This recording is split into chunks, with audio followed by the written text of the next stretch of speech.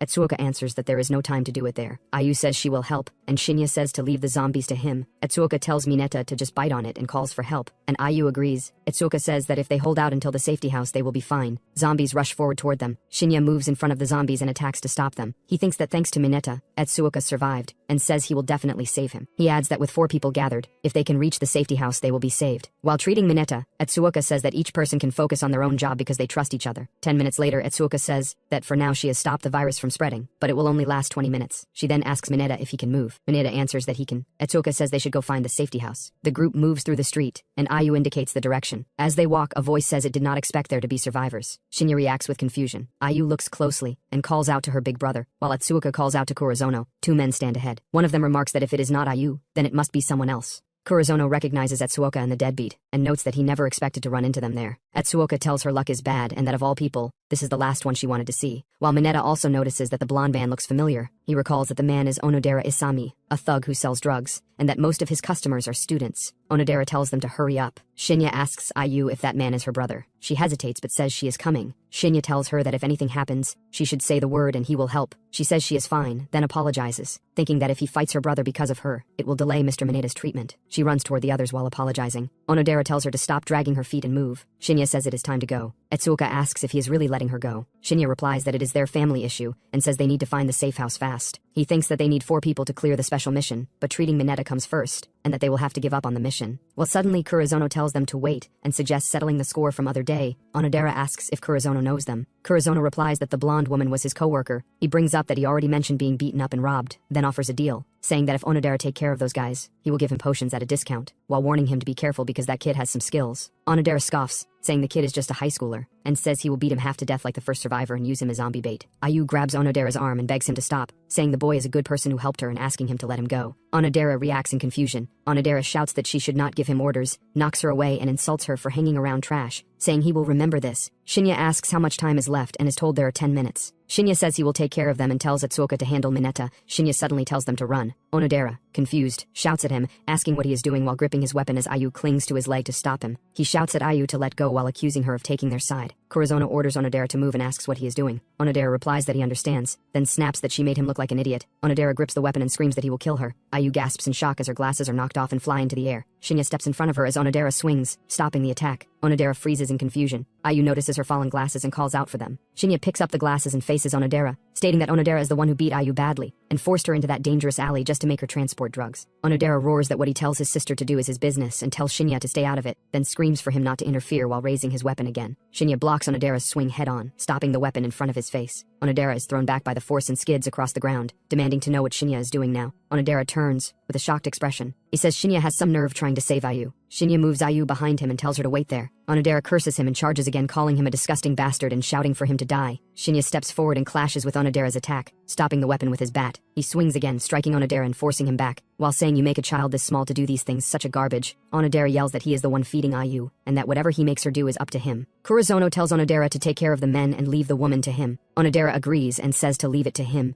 Onodera smirks and tells Shinya that if he wants to act like a hero, he should do it properly. Shinya lunges forward and slams his weapon toward Onodera. Blood splatters across Onodera's face as he glares and declares that Shinya has crossed the line and that he will kill him. Shinya counters immediately, striking Onodera again and forcing him back. Kurozono watches the fight and notes that Shinya is definitely not normal and that taking him down will take time. He decides to deal with Etsuoka himself. Kurozono raises a gun and orders everyone to put their hands up, warning them not to try anything funny, telling Etsuoka to go inside the building and ordering the rest to stay put. Mineta moves in front of Etsuoka and demands to know what Kurozono is trying to do, declaring that as long as he is there, no one will touch her. Etsuoka insists that Mineta should not move, as while moving virus will spread more faster through his whole body. Kurozono points out that letting a time bomb stay that close is insane, and asks if Mineta is infected. Kurozono states that they cannot let Mineta turn into a zombie first. Mineta shouts that Kurozono is a coward and warns that if Kurozono kills him, the boss will not let it slide. Kurozono laughs and says not to be ridiculous, then mocks Mineta by asking if he really think that Brat can beat Onodera. He smiles while keeping his gun raised.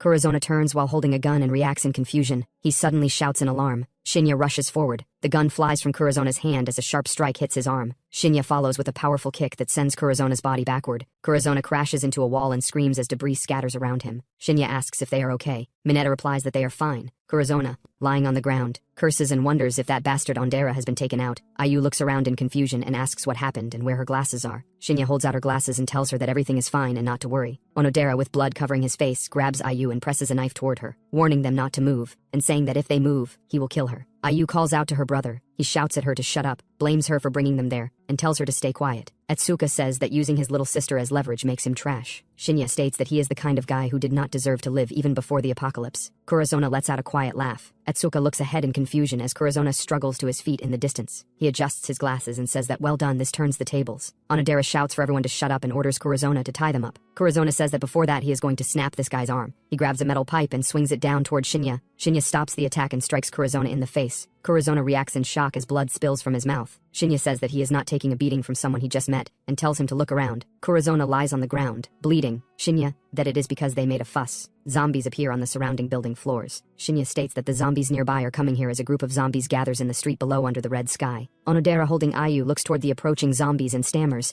asking when that happened, as a crowd of zombies advances down the street behind him. Shinya tells him that if he takes hostages with him, he will not be able to move easily, and even if he kills Ayu, the zombies will just come after him. He adds that it will be worse, because he will end up distracting the zombies and they will escape. Then asks what he plans to do now that he is backed into a corner. Onodera curses and asks what he should do while the zombies continue closing in behind him. He thinks that if he throws Ayu into the zombie horde, he can make a run for it. Kurozona, lying on the ground, shouts a warning to Onodera to look out. Onodera reacts in surprise. Shinya suddenly rushes forward and leaps in. He strikes Onodera hard in the face, knocking him away. Onodera's body crashes toward the street as the zombies turn toward him, surrounded by zombies. Onodera begs for help and tells them not to leave him. Shinya grabs Ayu and states that it is too late and that he is already a zombie as the undead swarm over him. Etsuka says they should get going too, and Mineta agrees. As they turn to leave, Kurozona grabbed Etsuka's ankle and begged her not to leave, reminding her that he had helped as a colleague and pleading with her. He mentioned her research report and said that with her knowledge and his, they could make it happen, and then brought up her mother. Etsuka struck him across the face and told him not to say her mother's name with that filthy mouth. She added that trash like him should just die. Mineta noticed she looked pale and asked if she was okay. Etsuka said they should hurry. She said they were collecting data and technology steadily and would manage. They moved through the empty street. Shinya paused in confusion. Then he pointed ahead and said he found it, that the safe house was on that overpass. Etsuka looked at the collapsed structure and asked how they were supposed to get up when the whole thing had fallen apart. Shinya throws a rope upward. He says he will lower a rope ladder from above. He tells them to come up one at a time and to hurry. Mineta tells Miss Etsuka and Ayu to go ahead. Etsuka then tells Ayu to go first. From above, Shinya and Ayu look down at Mineta and Etsuka standing below among the rubble. Mineta suddenly stiffens. His eyes widen in alarm. He gasps and clutches his chest. Etsuka rushes to him and asks what is wrong. Mineta says his heart hurts and that he cannot breathe. She tells him that the zombie virus has reached his heart. Mineta cries out in pain. From the overpass, Ayu shouts that the zombies are coming and urges Miss Etsuka to hurry. Zombies gather across the broken structure and begin moving toward them.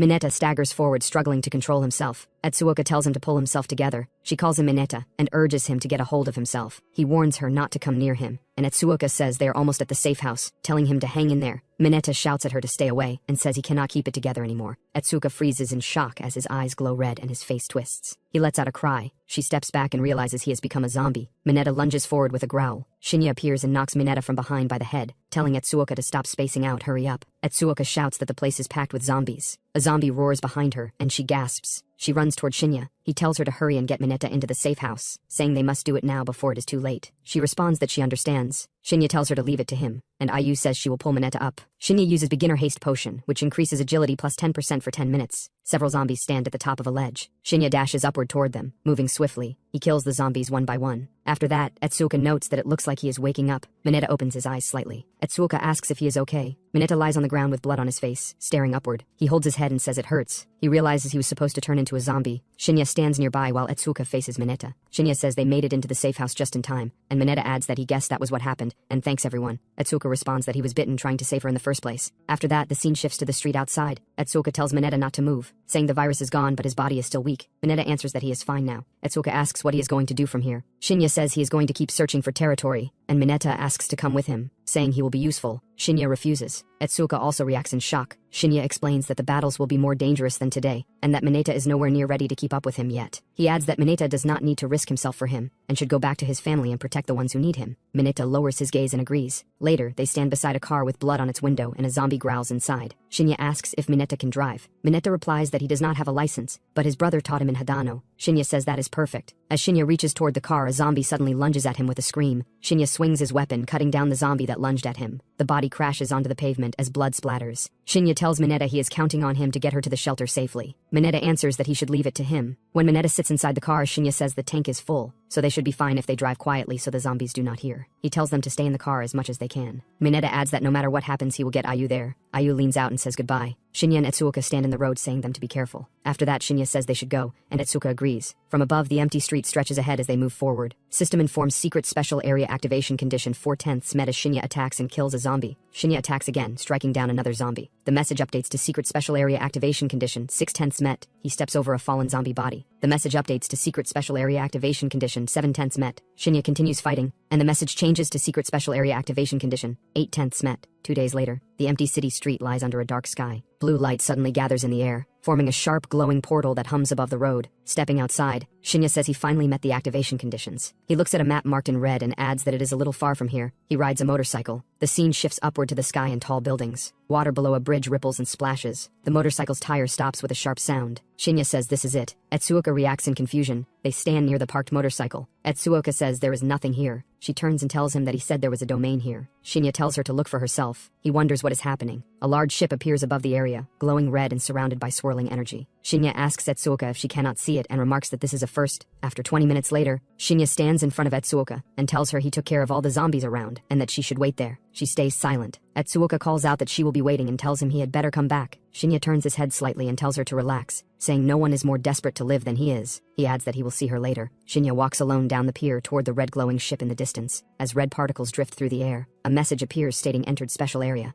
The message appears, stating that to exit, all zombies in the secret special area must be defeated. Shinya understands that killing every zombie is the clear condition, so this is a combat-focused area. He sees that the ship has already set sail and concludes that the area is limited to the ship. He wonders if this is different from the other areas and decides he should get ready before going in, just in case. The system tells him that inventory use is prohibited. Shinya reacts in shock and questions whether he cannot use his inventory. He accepts that he will have to do this on his own. He looks at the available items and notes that all he has is an axe and some fishing line. He picks up the axe in one hand and the fishing line in the other. He notices that there are no special missions showing up, and wonders if this is related to the zombies inside him. He decides there is no way to know unless he keeps going. A heavy sound echoes as a large mutated zombie drops down in front of him. Shinya looks at it and realizes that a mutated zombie has appeared out of nowhere. The mutated zombie lets out a roar and rushes forward along the ship's narrow passage toward Shinya. Shinya notes that fighting something like this in such a tight space is troublesome. He grips the axe and decides he will dodge carefully and change positions. The mutated zombie's blood-covered fist swings toward him. Shinya raises his arm to block as the blow crashes into him and forces him back. He realizes that this power is far stronger than the last one he fought. The mutated zombie suddenly lunges again. Shinya tries to strike with the axe at close range, but the zombie's body does not falter. He thinks that something is wrong and that this is completely different from the mutated zombies before, as its strength and durability are on another level. In an instant, the zombie grabs Shinya by the head with its red-stained hand. Shinya's eyes widen as the grip tightens, and the force drives into him while he struggles against the crushing hold. The mutated zombie forces Shinya down, but he braces himself and drives the axe upward with all his strength. Blood splashes across his face as the blade cuts through. The strike continues in one motion and severs the zombie's head, which flies off as the body collapses. Shinya stands over it, breathing heavily. He questions why an enhanced mutated zombie appeared this early, and notes that not being able to use his inventory is troublesome since he cannot even perform basic healing. He pauses in confusion as green light flickers over the wound on his face. He observes that self-healing still works. However, he realizes he cannot replenish the zombie virus, and the more he self-heals, the more dangerous it will become. He concludes that he has to avoid taking damage. Suddenly, he senses movement. Another mutated zombie drops down from above. Shinya looks up and sees a ghoul, the mutated zombie rushing toward him. He reacts in alarm as it closes in, and bloodstains spread across his shirt from the earlier fight. The ghoul crouches low and it attacks with incredible speed. its claws coated in zombie virus. Shinya realizes that this one specializes in long-range attacks. The ghoul dashes forward, its body twisting as it closes the distance. Shinya understands that he needs to close the gap and finish it instantly, since it will not stop attacking until he is dead. He swings his arm to block as the ghoul's strike tears through the air. The impact forces him back across the deck. The ghoul lunges again, slashing upward. Shinya jumps to avoid the claws as they carve through the wall behind him. He notes that it is so fast, just like the last one, and far too strong. The ghoul's dark claw shoots toward him. Shinya steadies his stance and grips the axe tightly. The ghoul's arm slices down, but Shinya counters at the same moment. The axe cuts through the ghoul's extended arm, severing it as blood sprays into the air. Shinya looks forward and concludes that if all the zombies in this area are enhanced, clearing out every single one is going to be a big challenge. Shinya pulls the axe free from the ghoul's body as it collapses. He looks down at the blood spreading across his chest and thinks that without self-healing, he would already be dead. Green light flickers over the wound as it closes. A dull sound echoes. His vision shifts slightly, and he wonders if his zombie virus is already running low. He steadies himself and admits that it is just the start, but things already look grim. Standing on the deck, he thinks that he only has a few uses of self-healing left, and does not know what will happen if he uses them up. He decides that thinking about it now will not help, and that he needs to keep moving. He steps inside through a doorway and pauses when he senses something. Beyond the glass barrier, countless mutated zombies press forward, their hands slamming against the surface. He realizes there are so many of them, and questions how many mutated zombies are here, concluding that he should take another route. As he turns, he suddenly notices someone standing in the doorway. A mutated woman zombie with long hair stands there, her body stained with blood. She trembles slightly and roars. Shinya looks toward the mutated woman zombie and questions whether she is a Dusai. He recalls that it is a mutated zombie with enhanced senses. When enemies enter its detection range, it lets out a blood-curdling scream to draw other zombies. The mutated woman zombie's sharp scream pierces the air. The sound echoes across the ship, spreading outward over the surrounding sea. The woman zombie suddenly lets out a loud scream. Shinya curses as the sound echoes through the area. He realizes that her voice is driving the zombies berserk. The mutated zombies behind the glass slam against it violently while the noise spreads. He concludes that he has to take her out quickly or the zombies will keep multiplying. The woman lunges at him, but Shinya notices that her attack power is not that high. He steps forward and swings the axe, cutting across her neck. Shinya clicks his tongue and realizes the axe got stuck. He yanks the axe free and understands that the door will not hold much longer as the zombies keep pounding against it. Without waiting, he runs toward the exit. Behind him, the glass finally shatters as the zombies break through and begin rushing after him. Shinya runs down the passage while a group of zombies chases after him. The zombies close in from behind. Shinya uses a silk to counter the zombies. One lunges forward, but the silk cut its neck. The silk slices through, and several heads fly into the air. Bodies collapse across the floor as blood sprays around them. More zombies rush forward, but the remaining heads fall one after another, scattering across the ground. Shinya coughs and breathes heavily, realizing he somehow made it through. Suddenly, a clawed hand shoots toward him. He reacts in surprise. Before he can move, the hand pierces through his torso from behind. Shinya stiffens and realizes there is another one. He turns his head and recognizes the zombie. It is a kite. The kite crouches low, its glowing eyes fixed on him. Its body shows exposed bones, and Shinya notes that its reinforced bones are rock solid. He realizes that the zombie is a special grade mutant zombie that is supposed to exist only in the advanced realm. He cannot understand why it is here. He recalls that in his last life he barely managed to fight one even with an inventory, but now he does not even have a weapon. He concludes there is no way he can win. The kite suddenly leaps toward him. Shinya sees the zombie closing in and reacts in shock, wondering what is going on and questioning if everything was a trap.